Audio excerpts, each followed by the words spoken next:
This boy was amazed to discover that the fake university he had created on a whim had unexpectedly attracted thousands of students. For Bartleby, this was not only a sudden disaster, but also a moral test, because the total tuition paid by these students amounted to tens of millions. Faced with this huge sum of money, his friends suggested he run away with the money, but Bartleby's conscience wouldn't allow him to do that, so he decided to gather all the students and prepare to reveal the fabricated truth. However, just as he was about to confess everything, a student stood up excitedly and expressed his heartfelt gratitude. When I got accepted here, it was the first time my parents ever said they were proud of me. His words touched the hearts of everyone present. The school meeting originally planned to announce the closure suddenly turned into a passionate speech. Shouldn't we all have the chance to be said yes to? At South Harmon, we say yes to you. We say yes to your hopes. We say yes to your dreams. We say yes to your flaws.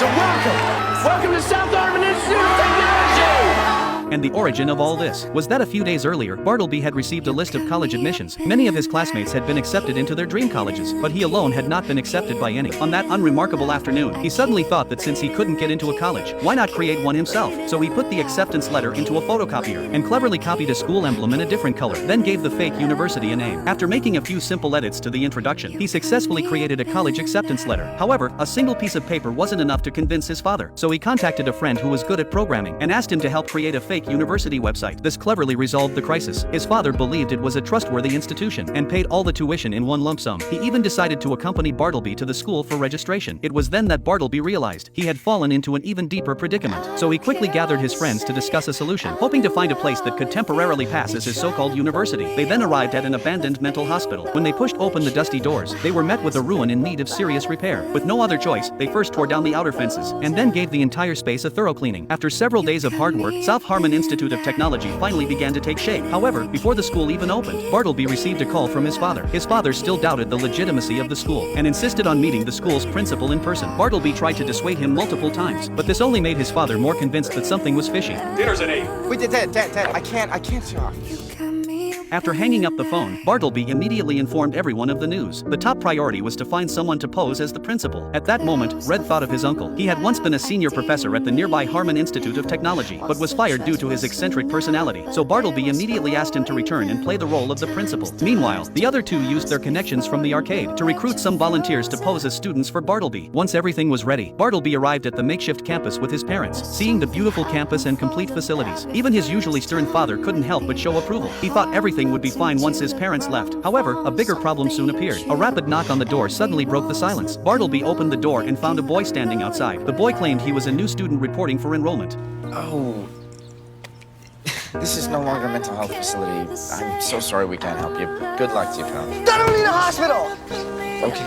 What are you doing here then? I'm here for orientation. Bartleby thought he must have come to the wrong place and suggested he go to the nearby Harmon Institute of Technology, but the boy said he hadn't come to the wrong place, and he wasn't the only one. Many others had also been accepted by this school. As more and more people poured in, Bartleby felt like he was having an out-of-body experience. These new students came from all walks of life, but like Bartleby, they had all been rejected by other colleges. Some parents didn't even question the quality of education at the school. They just wanted to hand their kids over to the school so they could have some peace of mind. Faced with the parents' hopeful smiles, Bartleby felt completely overwhelmed, so he quickly went to find Red, who had built the website. It turned out Red had added a feature to fool Bartleby's father, a clickable acceptance button on the official website. Now, with each student paying $10,000 in tuition, the massive sum could easily land Bartleby in prison for life. Red's friend suggested he take the money and run, but Bartleby's conscience wouldn't let him do that. He decided to keep the school running, but now he faced a real problem. He had no idea how to manage it. There was no curriculum. The students were outside barbecuing and playing around, enjoying this rare moment of happiness as much as they could. But if this continued, it would eventually attract outside attention.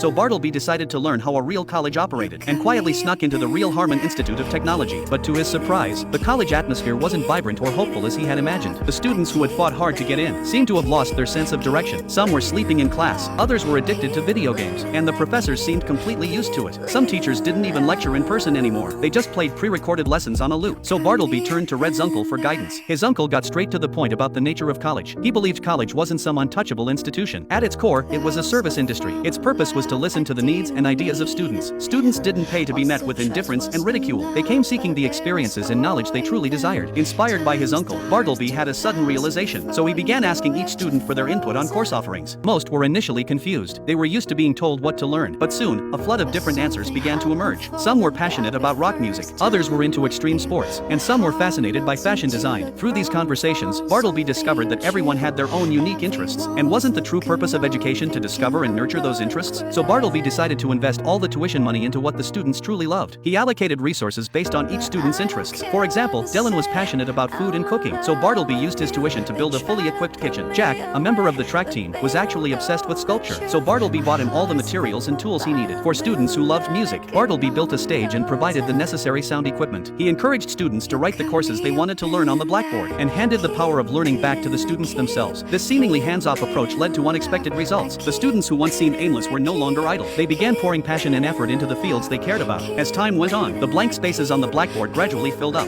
Through this approach, Bartleby not only sparked the students' initiative, but also helped them discover their own potential and passion. After some time, South Harmon developed its own school motto, "Do what you love." This fun and knowledge-rich teaching style began to gain recognition. More and more students were drawn to enroll. Just as everything seemed to be going well, the dean of Harmon Institute discovered the existence of this imposter school. He hadn't expected this fictional university to be so beloved by students, even surpassing Harmon in popularity. This made the dean extremely displeased. He decided to go to the school and make Bartleby pay a heavy price for it. Want to know what happens next? Follow me. The rest of the story is coming soon.